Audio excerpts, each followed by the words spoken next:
नमस्ते भैया बहन। आज हम लोग इस वीडियो में जानेंगे पटना कहाँ है, यह किस राज्य की राजधानी है। पटना में प्रमुख स्थान कहाँ कहाँ है। तो सबसे पहले हम लोग जानेंगे, हम लोग जिस राज्य बिहार में रहते हैं, पटना बिहार राज्य की राजधानी है। यह नगर गंगा और सोन नदियों के संगम पर बसा हुआ है।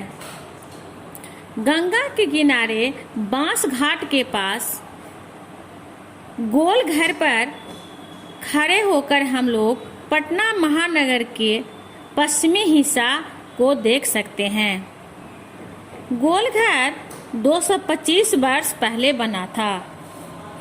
यह गोल घर बौद्ध स्तूप के समान लगता है। गोल घर के भीतर अन्न का भंडार है।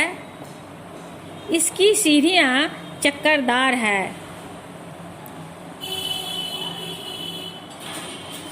गोल घर पर चढ़कर उत्तर तरफ गंगा की धारा दिखाई देती है।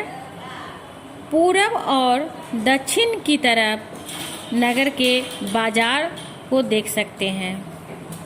पश्चिम दक्षिण की तरफ सरकारी भवन दिखाई पड़ेंगे। सचिवालय की मीनार की झलक भी यहाँ से मिल सकती है। छोटे छोटे बाल किशोर बड़ी उमंग से गोल घर पर चढ़ते हैं। ऊपर पहुँचने में वे थोड़ा भी थकते नहीं। महानगर की चोटी पर पहुंचकर अपनी धाक जमा देते हैं, जैसे उन्हें यह लगता है कि वे एवरेस्ट की चोटी पर चढ़ गए हैं। जैसे तेन सिंह ने एवरेस्ट की चोटी पर चढ़कर झंडा फहरा दिया था, वैसे ही बच्चों को लगता है जब वे गोल घर के ऊपर चढ़ जाते हैं। पटना भारत का बहुत पुराना और प्रसिद्ध नगर रहा। यह नगर भगवान बुद्ध के समय बसा था। भगवान बुद्ध के समय वहाँ के राजा, मगध के राजा अजातशत्रु ने वैशाली गणतंत्र से लोहा लेने के लिए राजगृह को छोड़कर पटना में अपनी राजधानी बनाई। पहले इसे पाटलिग्राम कहा गया, फिर इसे पाटलिपुत्र के नाम से पुकारा गया। यही किला बनाकर अजातशत्रु ने वैशाली पर आक्रमण किया। कूटनीति और रणनीति से अच्छी भली वैशाली को उन्होंने पराजित कर दिया। इसके बाद से ही पाटलिपुत्र का विकास होने लगा। इतिहास बताता है कि महान राजनीतिज्ञ चाणक्य और वीरवर चंद्रगुप्त पाटलिपुत्र के थे। चाणक्य की बुद्धि और चंद्रगुप्त की वीरता से यहाँ यूनानी पराजित हुए। चंद्रगुप्त और उसके पोते अशोक दोनों भारत के प्रसिद्ध सम्राट हुए।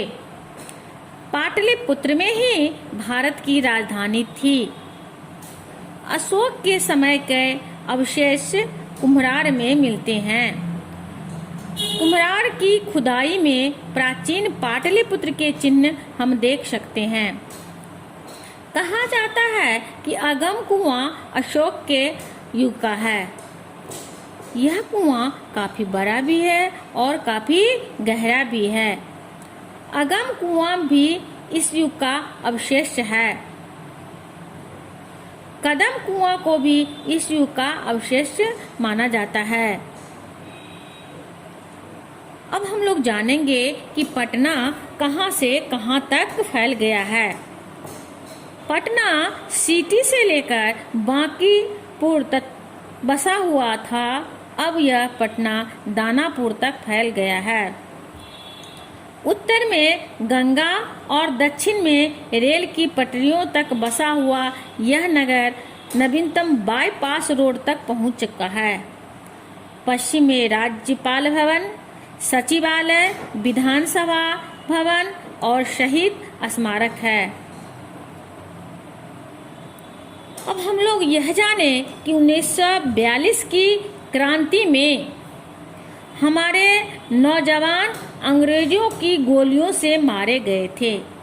वे क्यों मारे गए थे अंग्रेजों की गोलियों से? क्योंकि वे सचिवालय पर झंडा फहराने जा रहे थे। लेकिन हमारे नौजवानों ने गोलियों से डरे नहीं, अपनी पीठ नहीं दिखाई, अपनी छाती पर वार कोशाहा, भारत माता की जय घोष किया, गांधी जी का नाम लेकर धरती माँ की गोद में सो गए। स्वाधीनता यानी जब हमारा देश स्वाधीन हुआ, स्वतंत्र हुआ, उसके बाद उनके बलिदान का स्मारक बना। हम लोग जब कभी पटना जाएं तो इस शहीद स्मारक का दर्शन जरूर करें। कुछ ही दूर पर उत्तर पूर्व की तरफ बिहार प्रदेश का संग्रहालय है, जिसे म्यूजियम कहा जाता है। संग्रहालय में प्राचीन और मध्यकालीन जीवन की बची खुची दुर्लभ वस्तुओं का संग्रह है। उधर राज्यपाल भवन के आगे संजय गांधी जैविक उद्यान और चिड़ियाघर भी बन चुके हैं। यहाँ हम लोग तारामंडल भी देख सकते हैं। बीएन कॉलेज और मगध महिला कॉलेज के मध्य में विशाल गांधी मैदान है। इस मैदान में कभी कभी सरस्वती शिशु मंदिर के भैया बहनों का विराट शिशु संगम होता है। यहाँ 15 अगस्त और 26 जनवरी को भव्य समारोह में झंडा फहराया जाता है। इस मैदान में प्रतिदिन सुबह में सैकड़ों तरुणों, प्रौढ़ों को व्यायाम करते और टहलते देख सकते हैं। संध्या में यह मैदान खेल का मैदान बन जाता है। यह मैदान पटना महानगर की शोभा है।